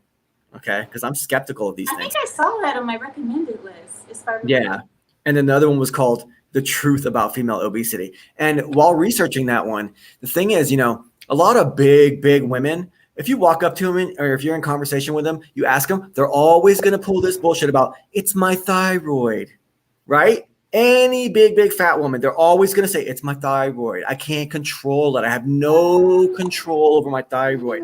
Well, I did the research. It turns out that only 2% of women are affected by that. So 98% of big fat cow women are straight up lying to your face when they say it's their thyroid. It's really the 4 Starbucks they drink a day. Yeah, the lattes. You don't think that that's making you gain weight, but it is. Like, people, when you drink your fat, you don't think that you're drinking. I mean, you don't think you're getting fat from a drink. You're like, oh, it's just a drink. It's harmless. It's not actual bread. It's not actual food. No, that stuff has so much calories and sugar and cream and hormones too. It's got hormones and weird stuff in it too. Yeah, depending on what. And also, the hormonal imbalance also causes you to gain weight. If you don't exercise and get your hormones regulated through exercise and stressing the body slightly, you're gonna gain weight. You're gonna be, I mean, and I'm speaking to the crowd. I mean, what's called preaching to the choir. Yeah. There you go, preaching to the choir. Yeah, but yeah, and then it's dangerous though, because women. There's a lot of women out there that say, "Well, I'm going to eat a lot of tuna or I'm going to eat a lot of chicken so that I don't, get too heavy and eat just meat." The thing is, there's tons of hormones in that, and it throws them off. And then for some reason, it's not that they're actually eating fattening food or that they're inadvertently getting fat. It's that the hormones are making their body react to the fats and therefore packing the fat onto them. When they, it's tough. And I don't want to hate. So much hormones, your body thinks that you're actually pregnant. Your body actually thinks that you're pregnant, and it'll start holding weight. Yeah. Let me ask your opinion on this. As a Muslim, in your opinion, is birth control this kind of like the same thing as an abortion, like preventative versus specifically aborting a baby? No. It's not. Is it not viewed in your culture as equally as bad as abortion is? Just out of curiosity. No, it's not as bad, but it's not recommended that a married woman, take birth control. Right. It's not recommended because we're supposed to be natural and let things happen as they're intended to happen. If you're meant to be pregnant, you're meant to be pregnant. Especially if you're married. And and for us, it's like, if you don't want to get pregnant, stop having sex for a while. That's how we think. Like, calm down on sex, because we don't believe in all this sex for pleasure. But there is a rule also for us. It's like, if a man calls his wife to bed, she must not say no, because it's wrong. If you're married, you must not say no, because your husband can go, if you leave him in that state, that hot and bothered state, and he goes outside, he may be tempted, so it's not right. You're supposed to be the wife, and you're supposed to satisfy his needs. That's how it is in our culture. So if that is the case, if your husband is very active in bed, then you should take a birth control if you don't want to have that many babies. But abortion is completely out of the question. Yeah. just totally off subject, just out of curiosity, just because we were on that, or maybe not off subject, just because we were on that kind of a subject at the time. But, yeah, Western women don't like that. Western women say that their husband can rape them. It's like, oof, I don't know. Western women are very particular about controlling their husbands through sex. Like, I've talked to other married women, and they say, like, when they were dating, they gave their husband sex all the time, and it was no problem. But once they got married, they were like, oh, I don't have to do that anymore. And I'm like, I'm like, oh my God. Now you really need to do it. Yeah, I was like, you would never survive in my culture. I'm like, you would never survive. Yeah, I mean, we can't say no. We're not allowed to say no. If a woman says no, that's actually grounds for him to complain to the imam about her behavior. It's like he can complain to the elders about her behavior. Like, she's saying no, she's not cooperating. Like, it's like saying your car is broken. My wife is broken. She's not cooperating. Yeah, I mean, oh my God. To look at it in a very bluntly transactional way, I mean, like, the woman is there for that and the man is there for that, and it's kind of like the whole purpose of a man and a woman being together. If the man is giving his side and the woman is like not giving her side, it's like having a car without an engine. Why are you going to invest your time or your energy or your loyalty into anything like that, right? Because it looks nice, because it's a luxury car. Oh yeah, but it's not functioning. And that's the thing. And another thing is, like, when I talk to my other white married people that I talk to, I don't have friends, but I have people sometimes I talk to, like, at the store, or even friends of friends when we go for coffee. Oh my God, girl talk. Oh my God, you would not imagine the girl talk. It's like these Western women are like, yeah, if he doesn't give me what I want, oh, he's not gonna get what he wants. And I'm like, so you control your husband through sex? You take away that bonding because of that? Sorry. It's like weaponized. It's kind of like a weaponization of that, Yeah. Is everything okay? Yeah. Yeah, my husband is home. Okay. And I guess I'm pretty much done with the questions that I was going to ask you. And just out of curiosity, I am a conspiracy channel. Oh yeah, yeah. What is that anyway? You just talk about what conspiracies could be out there. Well, yeah, pretty much anti-establishment conspiracies. And have you heard about this flat Earth stuff? Yes. What's your take on that? That's my last question to you. That's why be a science denier? There's clear evidence about the Earth, of course, being round. Why? You believe that? Oh yeah, your conspiracy channel. Oh God. Okay. Yeah, I believe it has religious implications too. I believe that the establishment wants us to believe in this globe that I personally believe can't necessarily be scientifically proven with 100% accuracy, and that it's all part of that lie. Because the system, don't forget, the system's always trying to control us, and if they can use quote science like that can't be proven. See, none of us are ever. You're never going to go in space. You're never going to go to the moon. I'm never going to go in space or go to the moon. I don't think the pictures are fake. They're false. The what? The pictures of the globe can be false. You mean they could be falsified? Yeah, I personally believe that's quite possible, and that it's all part of the mechanism. I believe that it's all pretty much a satanic lie. And because with the globe comes, we evolved from monkeys. And I know the Quran does not believe that we evolved from monkeys. And I know that the Bible does not believe that we evolved from monkeys. So why am I going to let the people that are telling me that we evolved from monkeys also tell me that the Earth is a globe, and they can't really prove it to me? Well, okay. I have one thing that can prove that the world is most likely a globe. If you look into the sky, you look into the night sky, you can see Jupiter, you can see Saturn, you can see Venus. These planets are globes. Why would Earth be any different? That's why I'm saying if you see that the majority of things around us are globes, also stars are globes, why would Earth all of a sudden be a sphere? Why would you assume that our planet is the same as those things, right? Well, because we're all flowing in the same areas. I would, it's no big deal, but it's all important. This doesn't make sense. That's what I said. It doesn't make sense. It all makes perfect sense, because to assume that we can judge the shape of the ground that we are on by looking to the sky, we're making huge assumptions. We've never been to Jupiter, Saturn, or Venus. We're never going to go there. Personally, you're never going to go there. I'm never going to go there. So we can't really prove what those things are. So I'd rather just take I'm not saying the Earth is 100% definitely flat. I'm saying that. No, this is good. This is good. I like hearing it because I'm like, really? Yeah, it's more of a way of thinking. It's just hyper skepticism. That's what it's really all about. I like that a lot. Like, you have no idea. I like being skeptical about things just because, just for the hell of it. Just, you know. Yeah. Is this guy really blue? I'm just kidding. No, but. Yeah.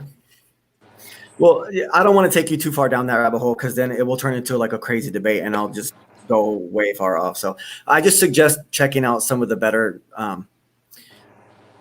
I don't know who to recommend when it comes to flat Earth, but because I've been looking at flat Earth since 2010 in great depth. So I wouldn't even know where to tell you where to start and who to listen to with that. But it's definitely a deep rabbit hole that once you wrap your mind around the possibility that the Earth is not a globe and that big science lies to you about that, just like they lied to you about that we came from monkeys, and just like they lied to you about, Black Lives Matter is real, and all these things, they're all part of the lies, and so the globe is the biggest one of them all. And it's kind of like a starting point for you to realize, well, everything around us is bullshit and a lie. Why wouldn't they use that too? Yeah, that makes sense. It does make sense. And yeah. And nobody, you're right. Like, the government tells us what is real. My thing is aliens. That's my thing that I really think about, like, about the alien debate. Is it real? Are they here? Are they not? Are they living amongst us? Are they coming to visit? Do they visit? Yeah, but see, what about your faith? As a Muslim, like, there's no space in Islam or in Christianity for aliens from outer space. There's no room for that, Well, I mean, those are things that are unknown and they weren't spoken about at the time.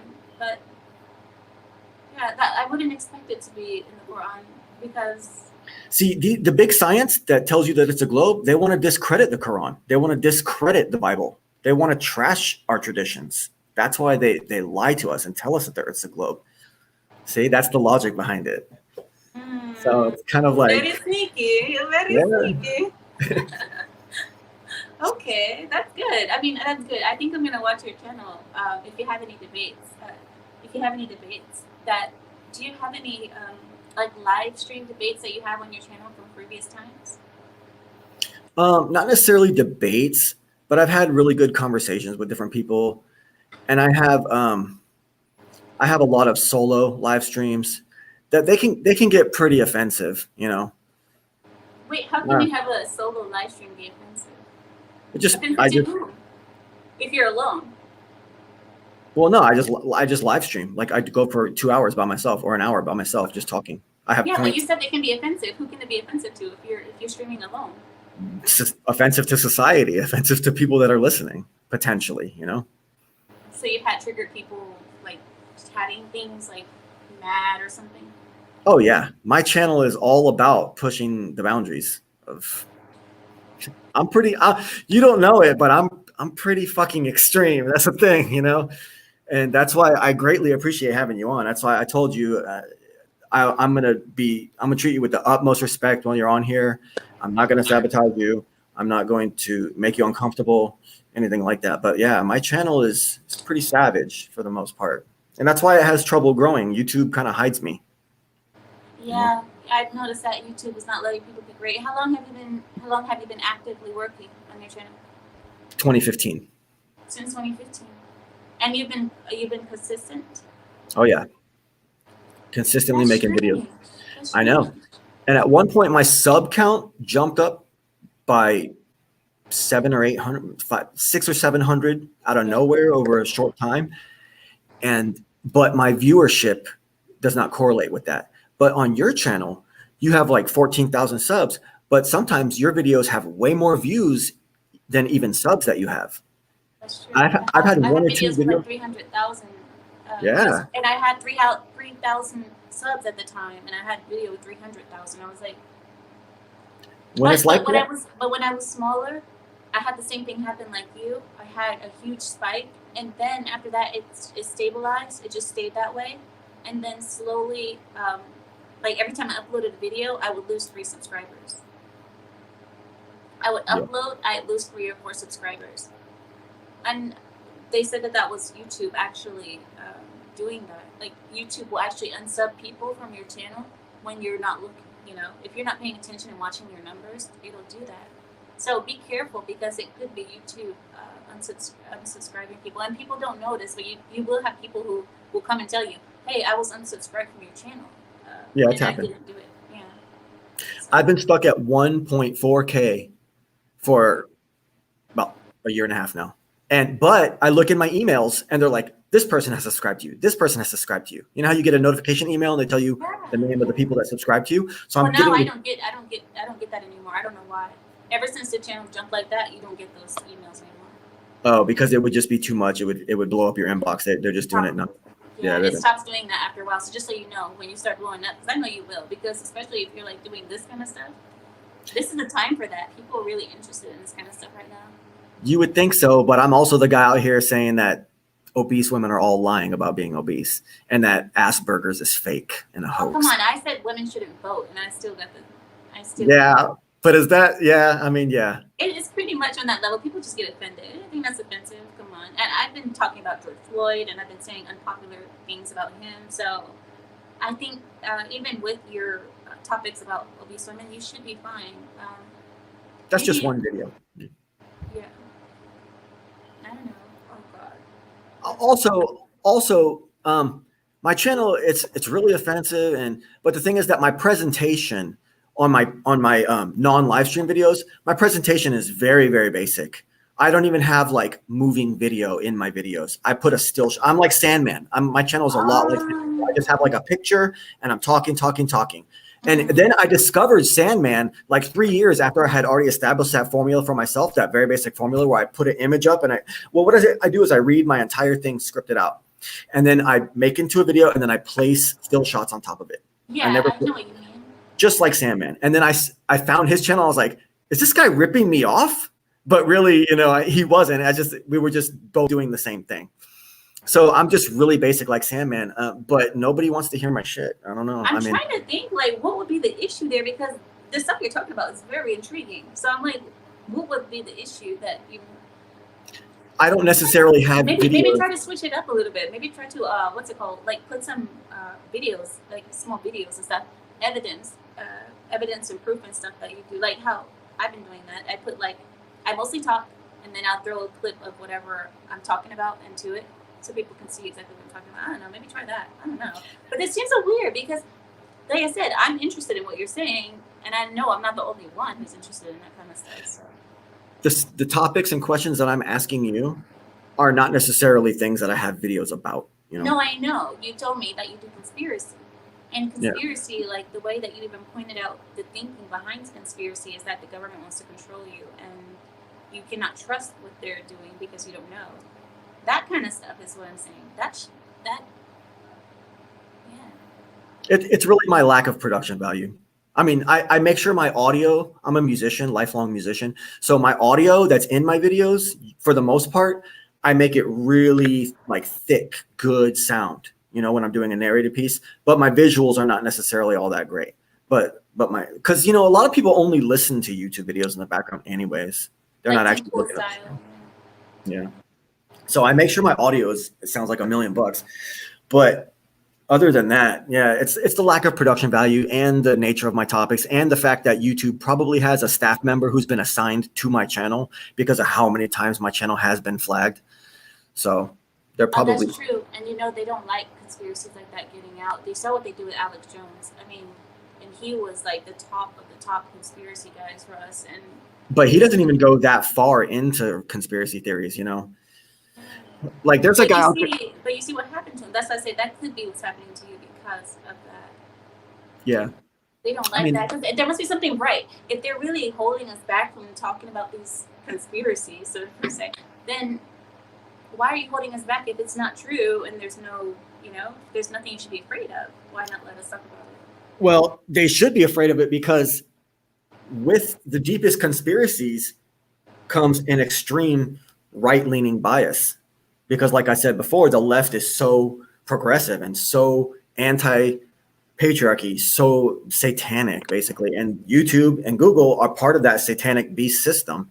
So of course they're going to repress religious people like yourself and myself that are coming from the right hand side. Of course they're going to repress us. That's the thing, is that we're fighting literally against the beast, you know? Yeah, this is It's really pretty dark. I don't want to bring you down, but I'm just saying the reality of our world today is that we really are fighting against the beast system, you know? Yeah, I mean, I find out slowly, like every day, pretty much, I start seeing how deep this goes, especially when you see people like Dr. Fauci and such. When I see these people, I see demons. I'm like, you guys are scientists, but I know that what you're pushing is something that has been blocked. It's not real, and you know, it's just. The agendas are so dark.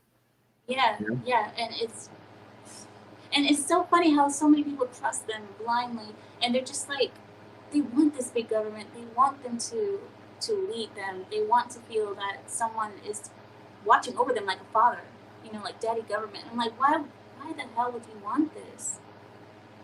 It's so anti-individualist, you know. It's everything that's anathema, or everything that's against what the Constitution stood for and why the Constitution was put in place, for our own individual protection, our own individual liberties, our own accountability. People are scared to have accountability and responsibility for themselves. That's why they want the government handouts. That's why everyone's eager to pretend that they can't get a job, or so they can get this $600 unemployment bullshit. They're making more right now than they would be at a job. That's why. Yep. And the Democrats are pushing that incentive because they want to give people even more money. You know, conservatives are like, don't let them get comfortable with this check because we want them to get back to work. Democrats are pushing for everyone to just stay home and depend on the government. Eventually, what is the government? Because the government doesn't make money. The government doesn't have income. So eventually, we're going to run out of people's money if everybody stays home. So then what? That's what I wonder. Then what? What are we going to use for money? What will be our new system of, you know? They're basically the world running. They're going to do the chips and the. Yeah, I mean, they're basically turning it into communism. And for right now, people like myself, I choose to work 6 days a week. I've worked 6 days a week for I don't know how many years straight without a vacation. Last time I took a vacation was 2012. And ever since then, I've worked 6 days a week. Okay, that's just me. I get it done. You know what I'm saying? I'm responsible for myself. I don't want to have to rely on nobody for nothing and shit. And so the government is taking my taxes from people that are stupid enough to want to work and handing it out to the fucking people that don't want to work. That's true. We pay about $300,000 a year in taxes in my family. It's our household. Wow. It's like, where is this money going? Because I don't see much improvement in a lot of areas as far as education, the roads. I don't see any improvement. So yeah, you know, where's all this money going? And then the government all of a sudden has all this money to just give out to people, and I'm like, so that's where my money is going. Yeah. You know, it's like. Meanwhile, the street lights are all busted up for the last 3 years, right, or something. Literally, there's a pothole. There's a pothole down the street that hasn't been fixed in 10 years, and you're like, so, you know, you're getting money from this house that's right in front of this pothole, and you can't fix that pothole. Yep. Oh my God. Or the water. You know, the water is not that clean. There's so many contaminants. It's like, what is? Yeah.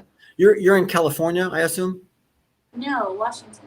Oh, you're in Washington. Damn. I said that you were from California because you said the left coast, and I thought you were talking about LA before in one of your videos. And I assumed that you were from, you know, California. But so you're you're more in the Northwest, but you're still on the West Coast though. Yeah. Left coast, yeah. Left coast. It's really awful here. Like, I don't want to live here. I want to move to Arizona, but I can't stand the sun. I love the rain. So this works out for me as far as weather is concerned. I love the weather here. But yeah, I hate the politics here with a passion. That's the reason why I started my channel as well, because living in an overly liberal state, you kind of lose your mind as a conservative. Every time you go outside and you see this trash, these people. I don't mean trash on the road. I mean trash walking around. Yep. It's really discouraging. I'm in the deep southeast, so I know all about trash people. Right. I used to live in Florida. You did? Yeah. Okay. Yeah, but Florida, I didn't see it like this. But then again, also when I lived in Florida, we weren't going through the Trump era, so I think that's why I didn't see it as I do now. But yeah, I lived close to Miami before, like back in the past, and I didn't see it like this. But I just hated the weather. I hated the bugs. I hated the mosquitoes. I hated the hurricanes. I Yeah, hated the humidity. Every time I went outside, my hair would just fall flat because I do my hair. I curl it. My hair is naturally straight, but I curl it, and then I go outside and my hair would just go flat because you because can't hold a hairstyle in Florida. yeah, in Florida in the summertime, it's like you're submerged in a water tank and you're breathing water. Literally, you take a Yeah. shower and you get out of the shower and you're still wet, but not from the shower. You're wet from sweat again. You just sweat straight away. Someone in the chat said Florida, it's a meme. It's You a know? meme. Yeah. What do they call it? The dick of America or something? The dick of Yeah. Oh my god. But yeah, thank you. I want to say thank you for inviting me on. I have to go to tend to my husband now because I'm sure he's hungry and I need to get to work. Okay, awesome. Yeah, you've been an excellent guest. I really appreciate you coming on here. If you want to link people from your channel onto this video, I mean, I would greatly appreciate it. Yeah. Send me oh actually no. If you're gonna upload it to this channel, then I will just take the URL and just put it on my channel. Yeah, and tell your viewers I was interviewed by this guy. I know I got a weird name, and they'd be like, "What the fuck is a validation boy?" But my name is weirder, trust me. I mean, that would bring a lot of attention to my channel, which would just be great. But okay, no problem. I'm only thing I'm scared of is like we talked about a few things that I'm like, I don't know if I want everyone to hear me say those things because I've been completely just candid with you. But yeah, I understand. It's not even a big deal. I will. If we can take out a few parts, then yes, I'm good. Maybe we should talk about this after we finish the live. Okay. All right, I'm going to end the show here. You want to stay on with me for just a couple seconds after I end the show? Okay. Sure. All right, everybody. This has been Exiled Lioness on Validation Boy live stream, August 18th. This has been an amazing conversation. One of the best shows I've ever been able to have on my channel. And thank you so much for joining me.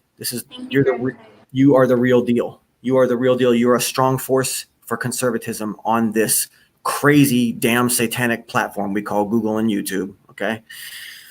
And much appreciation to you. Much appreciation to everyone that's participated. This has been Validation Boy live stream, August 18th, 2020.